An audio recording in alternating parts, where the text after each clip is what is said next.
TU रङ्गशालाको भनौँ न अब 3टा फेजमा अहिले रङ्गशाला बन्दैछ हैन त्यसमा 10,000 क्यापासिटी छ अनि फ्लड लाइट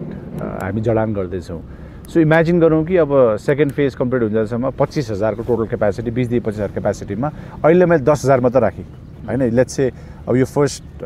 फेज सकिसकेपछि अर्को टेन्डर आउन जाँदासम्म सायद एनपिएल को दोस्रो संस्करण आउला त्यसलाई हामीले पनि कोर्डिनेट त्यसरी गरेका छौँ कि प्रतियोगितालाई चाहिँ ग्राउन्ड चाहिन्छ भनेर सो इमेजिन गरौँ सिंगल राउन्ड रोबिन म्याच 32 वटा म्याच हुन्छ अब 10,000 क्यापासिटीबाट अब हामीले लेट्स से अब 1,000-1,500 को टिकट राखेर बेच्यो भने एभ्री म्याचमा लेट्स से 1,000 रुपैयाँ राख्यो भने 10,000 इन्टु 1,000 गर्यो भने हजुरको 1 करोड भयो हैन 32 वटा म्याचको 32 करोड भयो टिकट सेल्स मात्र एउटा एभरेजमा मलाई लाग्छ एउटा नेपाली फ्यानले बेस्ट क्रिकेटर्स संसारको आफ्नो देशको क्रिकेटर्सहरुले आफ्नो लिगलाई सपोर्ट गर्नको लागि तिरिराख्नु भएको छ अस्ति पनि हामीले भिआइपी टिकट 800 जस्तो गरेका थियौं त्यो सबभन्दा चाँडो सोल्ड आउट त्यही नै हुन्थ्यो हैन त्यसैले त्यो अमाउन्ट हामीले यदि भोलि गएर त्यो इन्टरनेशनल भनौँ न इभेन्टलाई वर्ल्ड वाइड अडियन्समा हैन अब अन्डर फ्लड लाइट्स आजको दिनसम्म क्रिकेट भएको छैन त्यसैले गर्दाखेरि त्यो 1,000 रुपैयाँ मात्र राख्दाखेरि नि 32 करोड चाहिँ एउटा मिनिमम आउँछ त्यसपछि अर्को भनेको कमर्सियल राइट्सहरु हुन सक्छ हैन त्यो कमर्सियल राइट्सको भ्यालुएसन कति हुने गरेर गर्दाखेरि चाहिँ त्यसलाई लेट्स से हामीले एउटा टेन्टेटिभ भ्यालुएसन गर्दाखेरि लेट्स से 32 करोड जति हामीले टिकट सेल्सबाट उठायौं भने हैन अनि त्यसपछि लेट्स से कमर्सियल राइट्स अर्को अब नेक्स्ट सिजनमा लेट्स से 8-10 करोडको हामीले डिजिटल राइट्स गर्न सक्यौं भने लेट्स से 42 करोडमा 20 करोड क्रिकेट संघको हुन्छ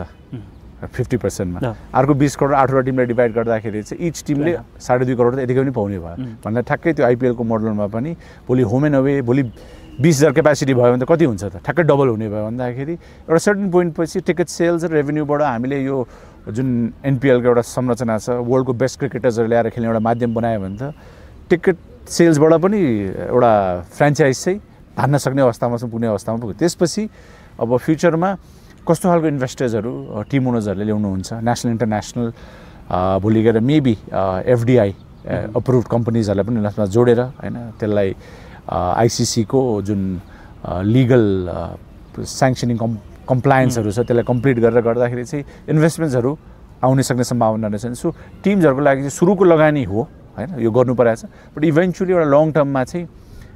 देयर इज ह्युज बेनिफिट किनकि अहिले पनि यो एनपीएलमा पनि यति धेरै मान्छेहरुले अब कोइल्सले टिम बेच्छन् भने या टिमको शेयर्सहरु छन् भने जोड दिनु भनेर हामीलाई बारम्बार भनिराख्नु भएको छ जुन पोजिटिभ साइन हो भनेको सेकेन्ड एडिसनमा थप्ने पनि स्थिति हुन सक्छ थप्न त अहिले त थप्दैनौं हामी टिम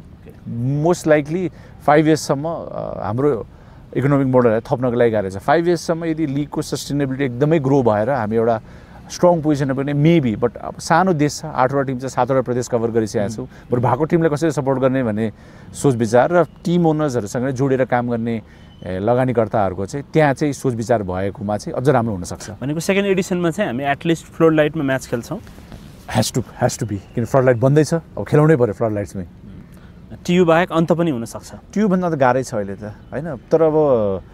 टियु को काम गर्ने गतिहरु त सायद बन्नु पर्ने हो अब दोस्रो संस्करण सायद एउटै भेन्यूबाट गर्छ दोस्रो संस्करणबाट चाहिँ सायद हामी दुईटा भेन्यू या तीनटा भेन्यू रूपन्देहीमा एउटा स्टेडियम तयार भएको देखिन्छ रूपन्देहीमा दुईटा छ एउटा सिद्धार्थ रङ्गशाला एउटा एक्स्ट्रा टेक फ्लड लाइट सहितकै चितवनको रङ्गशाला बन्ने क्रममा छ यो दुईटा भयो भनेको सो पोसिबिलिटिज छ सेकेन्ड एडिसन चाहिँ गाह्रै देखिन्छ बाहिर जान हजुर हजुर अहिले सेकेन्ड एडिसनमा अर्को त्यस्तो के एक्स्ट्रा हुन सक्छ अहिले केही वर्कआउट हुन सकेछ अब एक्स्ट्रा भनेको most likely more better foreign प्लेयर्सहरु हैन अब टिम्सहरुले अझ स्ट्रङ फरेन प्लेयर्सहरु ल्याउनु पर्नेछ फर्स्ट इयरको लागि वी ह्याड रिस्ट्रिक्सन्स हैन टेस्ट प्लेइङ कन्ट्रीको यति प्लेयर्सहरु आउनु पर्ने भनेर सो आईसीसी मा हामीले अहिले एनपीएल को फुल स्याङ्क्सनिङको लागि पनि सबै समन्वयहरु गरिसकेका छौं त्यसको लागि त्यो त हामीले लिग सके लगतै पनि गरिसकेका छौं उहाँहरु कोर्डिनेट गर्दै हुनुहुन्छ र आशा गरौँ हैन कि अब next year I'll be more vibrant more entertainment हैन मेबी ओपनिङ सेरेमनीजहरुमा बिग आर्टिस्टहरु लिएर आएर जस्तो ब्रायन लारा आउनु भयो यो पाली इन्टरनेशनल स्टार्सहरु लिएर आएर मोस्ट इम्पोर्टेन्टली चाहिँ अन द फिल्ड जुन क्रिकेट खेलिन्छ त्यो चाहिँ गजबको हुनु पर्यो एनपीएल एउटा सामाजिक हिसाबले सबैलाई जोड्ने हैन म कर्णालीको म विराटनगरको म सुदूरपश्चिमको जनकपुर भन्ने आधार त भयो तर अन फिल्ड पनि गजबको क्रिकेट पनि भएको थियो सो जब अन फिल्ड क्रिकेट राम्रो हुन्छ त्यो अन फिल्ड क्रिकेट पनि राम्रो हुन्छ इमेजिन टिम्सहरूले some of the best cricketers संसारभरिको ल्याएर आफ्नो टिमबाट खेलाउँदाखेरि जस्तो शिखर धवन कर्णाली एक्सको प्लेयर भनौँ न, जिम्मी नेसम जनकपुर बोल्ट्सको प्लेयर, सोहेल तन्वीर चित्तवन राइनर्सको प्लेयर भने सँगसँगै अब त्यो खालको एउटा वातावरण हामीले सृजना गर्ने हो भने I'm sure it's going to be bigger and better second सिजनमा।